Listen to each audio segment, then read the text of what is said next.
Hilchos Kiddush Hachodesh Perek Revi'i, the laws of sanctifying the new month, chapter 4. Today's chapter is occupied with just one topic, and that is the topic known as the leap year. The fact that every couple of years in the Jewish calendar you will notice that instead of 12 months, there are 13 months. Instead of one Adar, the month when Purim usually is, there's two Adars. Matter of fact, this year, 5784, is a Jewish leap year. There will be two Adars this year. And we're going to learn about the factors that contribute to making a leap year, which things were taken into consideration by the court, and how exactly the court would go about declaring a leap year. As we begin the chapter, let's remind ourselves the basic principle which underlies the concept of a leap year. Every day, as we live, every second, the sun and the moon are orbiting around the earth. Again, in the Torah's view of geocentricity, the fact that the earth is in the center of the entire planetary system, the sun and the moon are circling around the earth. Every month, the moon completes a revolution around the earth, while the sun only completes a revolution every year. Now, the sun and the moon's orbit are at an incline relative to the equator, which means they're not going directly around the belly of Earth. If Earth were stationed as a ball, North Pole at the top, South Pole at the bottom, the sun and the moon aren't running directly parallel to the equator around the Earth. Instead, their orbit is at an incline.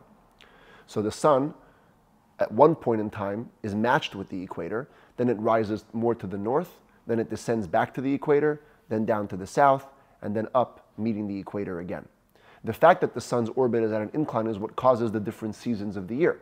When it's aligned with the equator, it's what we call the spring. Then when it goes to the most north, for us in the northern hemisphere, it's the summer, because the sun is closest to us.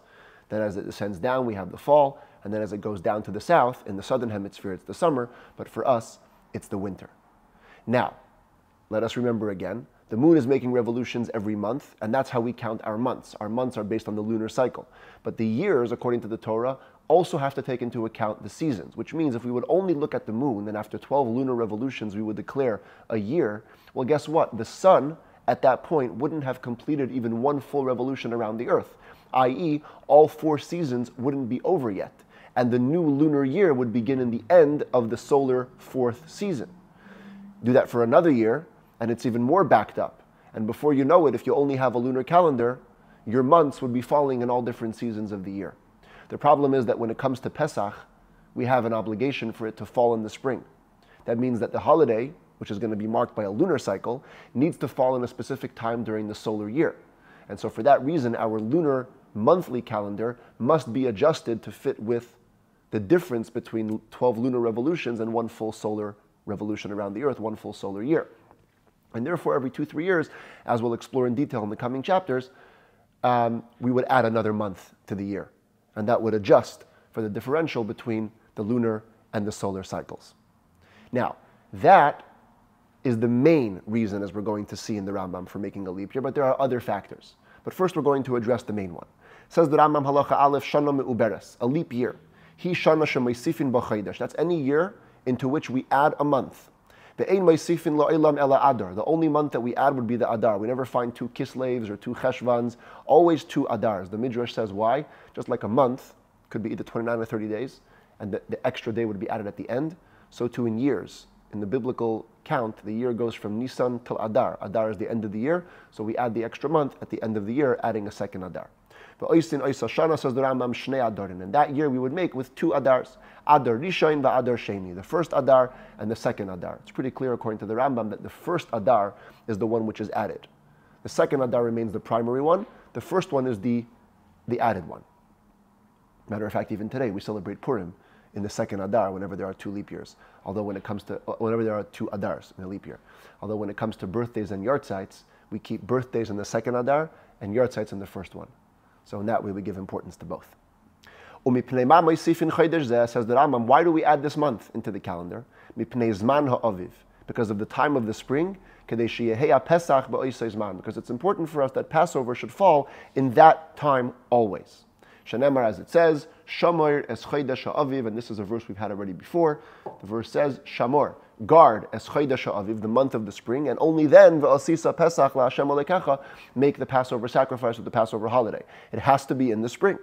Sheyiyeh chodesh zeh bizman ha'aviv. This month must be in the time of the spring. If not for the addition of this additional month, Passover would come out sometimes in the summertime, sometimes in the wintertime. If there was no adjustment between the lunar and solar years, the lunar year would keep getting backed up into the solar year, such that Pesach, the middle of the lunar year, would fall all over different times in the solar year. The Rebbe explains that there's a lot of extra words seemingly here in the Rambam, and the Rambam is alluding to two separate factors in this concept of Pesach falling in the spring. Pesach itself must fall in the spring, and the year as a whole must be organized in a way that the holidays always fall out in the similar times throughout the year. It's two separate concepts, one related to Pesach inherently, and one related to the year as a totality. And we see this concept repeated again later in the chapter. Halacha beis, al shleisha simonin ma'abrin es hashana. There are three factors, three signs, which the High Court would use to make a leap year. Alat kufa, on the season. Va'al ha'aviv, here aviv typically means spring. Here aviv means the ripening of the grain. Va'al peirei sa'ilan, and on fruit of the tree. And the Rambam will immediately define what these things are. Ketzad, what does this look like? Beis din mechashvin v'yoidin. The High Court would calculate and they would find out. Im tiyet kufas nisan b'shisha asar b'nisan or achar zman zeh. If the season of Nisan, that's the season of the spring, was set to begin on the 16th day of Nisan, which is the second day of Passover. So it's already Passover would begin before the spring. Or after that time, me'abrin oisa hashana. Then the High Court would declare that year a leap year. V'yasu oisei Nisan adar sheni, and that month, which should have been Nisan, will turn into the second Adar, kedei sheyiyah ha'pesach bizman ha'aviv, so that Passover should be in the time of the spring. Now, just to clarify what this concept of the tekufa is, we're going to develop this later in chapter 9. Because the sun's orbit is at an incline, you can divide its orbit into 4 quarters. From the time that it's aligned with the equator till its most northerly position, from northerly position till it's aligned with the equator again, from its alignment again to the most southerly position, and from the southerly position back to the equator. Those are called in Talmudic or halachic terminologies tekufas Nisan, the season which begins in the month of Nisan. That's from 0 degrees, let's call it, to 90 degrees. Tekufas Tammuz, the season which begins in the month of Tammuz, the summertime. That's from 90 degrees to 180 degrees. Then we have Tekufas Tishrei, which is from 180 degrees to 270 degrees, till its most southerly position. And then Tekufas Teves begins in the month of Tevet. That's from 270 to 360 degrees. In other words, the way we know when spring starts is when the sun enters 0 degrees on its orbit once again. Or in astronomical terms, when it enters the constellation of Aries, the ram, the first set of the constellation. And again, we're going to develop this more in chapter 9. The idea being, that's how we know when Pesach will fall in the spring. If the sun is going to enter 0 degrees after Passover starts, that means that when Passover starts, it will not yet be spring. So if the Tekufas Nisan, the day on which the sun enters 0 degrees, will be on the 16th of Nisan or afterwards, if not for the leap year, we have to make the leap year happen. Val Simon Zeh says the Rambam Soimchinu Ma'abrin. On this factor, on this sign, we rely on it alone, and we declare a leap year ve'ein chosheshin l'siman acher without worrying for any other factors. If this factor comes into play, we don't care about anything else. That's immediate reason to make a leap year. Gimel says the Rambam the other factors. If the court sees that the ripened grain has not come yet, especially the ripened barley grain. Because remember, there's a new sacrifice, the Omer sacrifice, that has to be brought from new barley flour on the second day of Passover. So they got to be on the lookout for the barley grain. If the barley grain is not going to ripen fast enough, ela adayin afil, who rather it is late in sprouting, and therefore there's a concern that it won't be ready in time for Pesach. And also, in addition to that, all the fruit growing on trees that would typically grow before Pesach haven't yet grown. We rely on both of these factors together, and we declare a leap year. Both the barley and the fruit have to be late in sprouting. Even though, calendarically speaking, in terms of the spring times, the season times, the tekufa, again, the beginning of the spring season, when the sun enters 0 degrees, is going to be before the 16th of Nisan. Pesach is set to fall in the spring. That's not an issue. Harehein ma'abrin, still the court would declare this month a second month of Adar, and thereby make it a leap year. So the new ripened grain will be found, will be available to be able to sacrifice from it the waved Omer offering, calls it the waved Omer offering because it went through a series of waving, as the Rambam discusses in the 8th book. B'shisha asar b'Nisan, on the 16th day of Nisan, the second day of Pesach. Ukedei sheyiyu ha'peresh tzimchin kederach kol zman ha'aviv, and so that the fruits should grow normally as they do during the time of the spring. So we need to make sure that these things happen, and therefore even if the springtime, the season, is aligned, we still take this into account and make a leap year. Dalid v'al shalosh haratzis hayu seimchin ba'aviv. When it came to this ripening of grain, we had to take a look at the 3 general lands in the area of Israel. We know today the land of Israel is the Jewish land, but when it comes to halacha, we take into account 3 major areas of land surrounding Israel. Al Eretz Yehuda, the land of Judea, V'al Ever Hayarden, the Transjordan, the area beyond the Jordan River, V'al HaGalilee, on the Galilee. So we divide Israel kind of like in 2. The Galilee is the upper half, Judea is the lower half, and we also take into account Transjordan. And we check the following. If in 2 of these lands the grain has already ripened, only in one of them it has not, that's not enough of a reason to declare a leap year. But if it only ripened in one, not in the other 2, we can declare a leap year if the fruits of the tree haven't yet grown. In other words, if both factors are simultaneously true. The Elohei says that the past 3 things that I just mentioned, the season issues and the ripened grain and ripened fruits issues, are the things shehein ha'ikar shema'abrin bishvilan, that they are the mainstay, they are the root of the reason why we would declare a year to be a leap year, kedei sheyiyu hashanim shnei hachama, so that our years should be solar years. Even though our months are lunar months, it aligns with the year to create full solar years. There are other reasons why we would declare a leap year, says the Rambam, halacha hey. V'yesham dvarim acherim. There are other issues, shahayu bezdin ma'abrin bishvilan mipnei hatzayrech, that the High Court would declare a leap year because of them, because of the necessity of the issue. Not because there's an issue with the calendar, not because there's an issue with the seasons or the grain. Something else happened that the High Court wanted to take care of, delay Passover by a month for a certain reason. For example, the Rambam says, ve'eluhein, they are the following. Mipnei hadrachim she'enon misukanim. If the roads are not fixed, they're full of potholes and puddles, we wouldn't want Jews traveling for Pesach to the Holy Temple, a national pilgrimage, on roads that are not fixed. The nation is not able to ascend to be in the temple for Pesach. So the court would declare a leap year till the rains could stop and they could fix the roads. Another reason they might change the calendar, because bridges have gotten destroyed. Such that the rivers, which the bridges are supposed to cross over, are now an interruption and stopping the people from coming to Jerusalem. And they are endangering themselves and possibly could die. Again, the High Court would declare a leap year till they fix the bridges. Another reason could be for the special ovens used for roasting the Passover sacrifice. If they got disintegrated because of the rain, dissolved, if we let the calendar go and Passover will arrive early, the people will not have where to roast their Passover sacrifices. We declare a leap year so that the people can rebuild their ovens and allow them time to dry out properly to be able to be ready in time for Passover. Another reason the court would declare a leap year. If the diaspora, the exiled Jews, in other words, Jews that were living outside of Jerusalem, if they had already uprooted themselves from their place, they began their trip towards Jerusalem, but they hadn't yet reached Jerusalem, and for whatever reason, technical or otherwise, but the court knows the Jews already left and they're on their way to the Bet HaMikdash, and if we're going to declare Pesach in its right time, they're not going to get here in time. We declare the year to be a leap year, so they'll have enough time to come in time for Pesach. These are all things that are not have to do with the calendar, but they're very important factors. We don't want to stop Jews from coming to the temple for Pesach. So we would go so far as to declare a leap year. But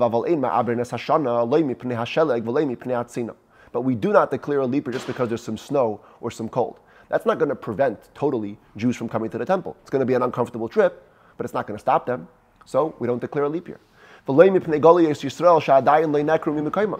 do we declare a leap year on account of Jews who haven't even yet left their place. If they left already and they're not going to get here in time, we do a leap year. But if they haven't even left to begin their travels, that's not a reason to make a leap year. V'loi mipnei hatuma. We also don't make a leap year because of ritual impurity. If most of the Jewish community or most of the Kohanim are ritually impure, we want to give them time to be able to become pure so that the Passover sacrifice can be brought in a state of purity. So one might think, maybe I should declare a leap year to give them that extra month to become pure. Ein ma'aber nasashana, says the Rambam, we don't declare a leap year so they'll have time to become pure and do the Passover sacrifice in a state of purity. It's okay. Make the Passover sacrifice in a state of impurity. We're not going to change the calendar just for that. Interesting question the commentaries discuss here. The maximum amount of time a person can be ritually impure would be 7 days. Even for a corpse, only a 7-day impurity. So why would we need an extra month? The Rambam explains elsewhere that we're talking about a case where people were impure with corpse impurity, but they didn't have the ashes of the red heifer. The para aduma was essential in ridding a person of corpse impurity. So if they had no red heifer, we might think, let's give it a month so we can do the whole process, get a red heifer, slaughter it, burn it, create the ashes. It's a whole involved process. And that would be what the extra month is needed for. And still we say, we don't give them the month, let them make the Passover sacrifice in a state of impurity, it's okay. After the fact, if they declared a leap year because of the state of impurity, the year nevertheless remains a leap year. What's done is done. There are certain things which cannot be used. They're not a factor for making a year a leap year. But we use them as a help, as a support for a year which anyways needs to be declared a leap year. Because of the primary reasons. The season, ripened grain, fruits of the tree. What would be an example of that? If there aren't enough animals to be used for the holiday sacrifices, there aren't enough goats or sheep, they haven't been born yet or they're too little, or the birds that were going to be used for the holiday sacrifices haven't grown up yet. We don't declare a leap year only for that, so that the goats and the sheep would be available for Passover sacrifices, and the birds would be available for the holiday sacrifices. Re'iyah means sighting. Every Jew had to go to the temple, be seen by God on 3 holidays of the year, and he would also have to bring a sacrifice together with that. That sacrifice was called the Re'iyah, the sighting sacrifice. So the birds should be available for that, you would think. Or somebody who's obligated to bring a bird offering. We don't use them alone to determine a leap year. What we do is we make them into a support for a year. How do we make them into a support for a year? The High Court would announce, this year needs to become a leap year because of the season which is being delayed. Or because of the ripened grain or the fruits of the tree which haven't yet come. And furthermore, there's another reason. The goats are young, the birds are also young, so we use it as a support, but it isn't the defining factor. Tests. Now let's talk about the mechanism by which the High Court would declare a leap year. First of all, we can only declare a leap year with members of the court that have been invited to the event. Can't just roll into court one day and be part of the committee that declares a leap year. You have to be invited beforehand. What does this invitation look like? The head of the High Court, who was called the Nasi, the prince, would talk to specific members. He would say to so-and-so in the Sanhedrin, in the High Court, be ready in this and this location. We're going to calculate and see and find out if a specific year needs to be made a leap year or not. Those people who were invited, only those people, go into this discussion to decide about the leap year. How many members of the court are used to declare a leap year? We begin with 3 judges from the great High Court, the ones who received rabbinic ordination back all the way in the chain till Moses. And we begin with 3. If 2 of the 3 said, you know what, we don't even have to sit down and decide if this year needs to become a leap year or not. It's so clear. And one of them says, no, we should sit, we should check into it. The individual is canceled in his state of being a minority. We don't listen to him. We listen to the other 2. We don't go into the discussion. But if two are saying we should sit down for a discussion, and one is saying no, we bring in two more members of those who were invited. Now there's a total of 5, and they begin the discussions about the leap year. Out of the 5, 2 are saying this year needs to become a leap year. 3 are saying no. But the 2 are the minority, they become cancelled, and we don't do a leap year. If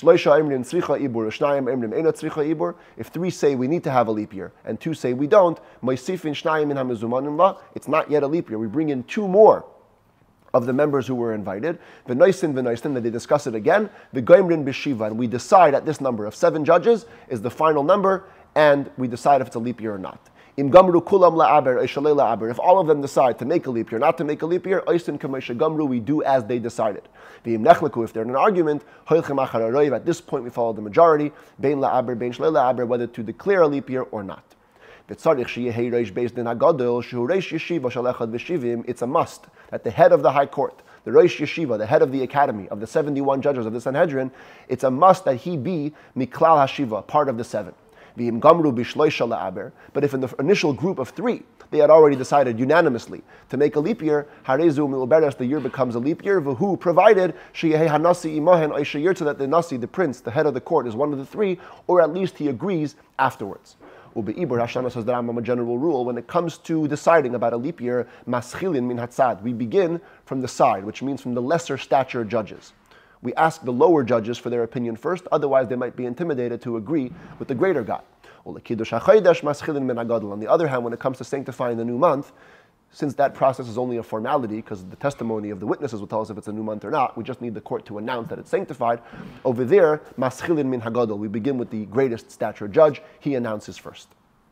Yud Aleph. Ein meishivin liibur hashana lemelech v'lekohen gadol. Kings and the high priest are not permitted to be part of the committee of deciding when a leap year is going to be declared. Melech mipnei chayaloisav v'milchamoisav. The king, because we're worried about his army and his wars. Shema daitoi noita b'shvilon la'aber esh le'aber. Maybe he's taking them into consideration when he decides a leap year or not. You know, if you make a leap year now, that means later on it's going to be winter or summer, etc. And those things could affect the way your soldiers will be behaving or when wars could break out. So we don't want him to be biased. We don't bring him in. The kohen gadol mipnei atzina. The same with the high priest. We're worried he's going to be thinking about the cold weather. Perhaps he's not going to want to make a leap year, so the month of Tishrei won't come out to be in a colder time. As we're going to learn in the 8th book of the Rambam, the high priest would have to dip in a mikvah 5 times on Yom Kippur. This is before heated mikvahs. If Tishrei is in a cold time of year, guess what? He's going to be dipping in a very cold mikvah. So he might want to avoid creating a leap year to save himself that pain. And therefore we don't take him into account. He cannot be part of the committee. Yud Beis, if the head of the court, the nasi, the prince, was far away when the declaration had to be decided, the other members of the court still go in for the deliberations, but they only declare it a leap year with the stipulation that the head of the high court will agree. If he comes and he wants it, then it's going to be a leap year. If he doesn't want it, it's not a leap year. The leap year can only be declared in the land of Judea, where the Shekhinah, the divine presence, is present. As it says, in the area of the Shekhinah, in the area of the presence, that's where you inquire, that's where you make inquiries into deciding about a leap year. But if they declared it to be a leap year in the Galilee, it is nevertheless a leap year. It's a good leap year. We only declare leap years during the day. If they did it at night, it's null and void. It's not worth it. They haven't declared anything. Yud Gimel.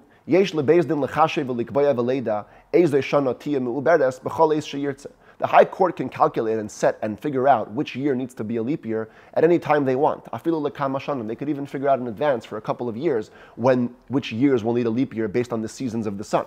But they never declare a specific year to be a leap year, only once that year arrives. After Rosh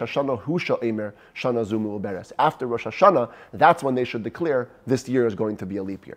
Even that, announcing it after Rosh Hashanah, is only done under pressing circumstances. But if it's not a pressing circumstance, you only notify that it's a leap year in the month of Adar. Hu sha'omer, that's when he says, Shana zu me'uberes, this year is a leap year, and next month, v'chodesh haba einay Nisan ala Adar Sheni, the month that's arriving is not going to be Nisan, it's going to be the second Adar. Amru lifnei Rosh Hashanah, Shana zu shetikanes me'uberes. In any case, if they said before the new year that the coming year is going to be a leap year, eina me'uberes ba'amira zu, it's worth nothing, this declaration. It doesn't become a leap year just with that statement. Yudalid higia yom shleishim ba'adar. V'la'ibru adayin hashana, if the 30th day of the month of Adar arrived, and they hadn't yet declared that year to be a leap year, lo ya'abru eisa klal. At this point, you've lost your chance. You cannot declare it a leap year. Because the 30th day of Adar could become Rosh Chodesh, the first day of the next month of Nisan. And once Nisan enters, even in potential, you can no longer declare a leap year. But after the fact, on this questionable day of the 30th day of Adar, if they did declare it a leap year, it's a good leap year. If witnesses came after the declaration of the leap year and they testified about the moon, that the moon had been seen on the 30th day, and the 30th day should become Rosh Chodesh, we're going to sanctify the new month, but we're going to make it the new month of the second Adar, because the court already declared a leap year. Had the court sanctified the new month before the deliberated court had decided on a leap year, they would never make it a leap year, because we don't declare a leap year once the month of Nisan already arrived. Tesvav, in the year of hunger, we don't declare leap years. Everyone's running to the granaries to eat and to live. We cannot take the liberty of adding more time to the prohibition of Chadash. Any new grain that was grown during a specific year could only be eaten after the Omer offering was brought in the month of Nisan. If we're going to make a leap year, we're going to delay the coming of Nisan by an extra month. In a hunger year, we don't want to do that. In Shemitah years, we also don't make a leap year. The simple reason the commentaries bring is because it's a year we can't work, so we don't want to make that year longer. The Rambam gives another reason. In the years of Shemitah, while we cannot grow our own produce, everybody is entitled to take things that grow wild on their own. And if we're going to let people run around wild, take whatever they want, the grain is not going to be available for the Omer offering on Pesach and the two breads that are brought on Shavuot. So rather not declare a leap year and get a hold of these wild grains earlier. The court was accustomed to make leap years in the year before a Shemitah year. That was the best year to make a leap year. Says the Rambam Tezayin Yeroeli, it seems to me, that when the sages said, we don't declare a leap year in hunger years or in Shemitah years, sabbatical years. It only means that we don't take into account human communal needs, the needs of the road, the needs of the bridges, something like that. But if the year needed to become a leap year because of the season issue, calendar issues, or ripened grain or fruits, we can't delay that. We always make a leap year at any time, even if it's Shemitah and even if it's hunger. Yud Zayin, based in Es Hashana, when the High Court would finally declare a leap year, they would write letters to all the far communities, and they would notify that it was a leap year and why they made the leap year. It was written on behalf of the head of the High Court, as if he was writing it. He would declare to them in this letter, it should be known to you. I and my friends agreed, and we've added to this year such and such. What does it mean, such and such? The new month, any month in Jewish calendar could be the 29 or 30 days. So such and such means they would say the number which they projected this month would be. If they wanted, they could write a projection of 29 days or 30 days. Now, you won't actually know if it's 29 or 30 till the end of that month when the witnesses come and talk about the new moon for the next month. But in advance, they were able to write whatever they wanted. Because this added month, the court had the authority to add it as a full month or a lacking month, 30 or 29 days, to those faraway people who they were notifying. But the court, in fact, they would perform according to the testimony of the witnesses. If it was a full month, if the witnesses didn't come till after day 30, it would be a full month. If it was lacking, in other words, if on the 30th day witnesses already saw the new moon, then it would end up being a lacking month, and the added month would be 29 days. As a matter of fact, in today's calendar, whenever there's a leap year, the added month, the Adar Rishon, actually has 30 days.